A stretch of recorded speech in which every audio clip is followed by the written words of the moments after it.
Eftir fundinn voru félagsmenn spurðir væntingar þeirra til næstu kjarasamninga og lengd samningstímans.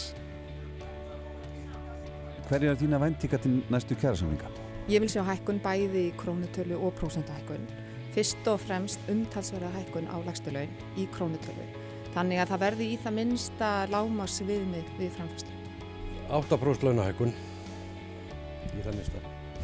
Ég hef væntingar til þess að við hækkum lægstu launin verulega og tölur upp á 201.000 fyrir fulla dagvinnu verði ekki til í okkar launatöxtum. Bara sama og læknar og fleiri eru að fá, 10% eða svo. En hvað þá með samningstíman, hver að hann að vera? Fer allt eftir innihaldi samnings, góður samningur, 3 ár. 1 ár. Ég ætla að vona að við næðum kannski löngum 3 ára samningi, góðum svoleiðis samningi sem að hefði einhverja tryggingu stöðugleika.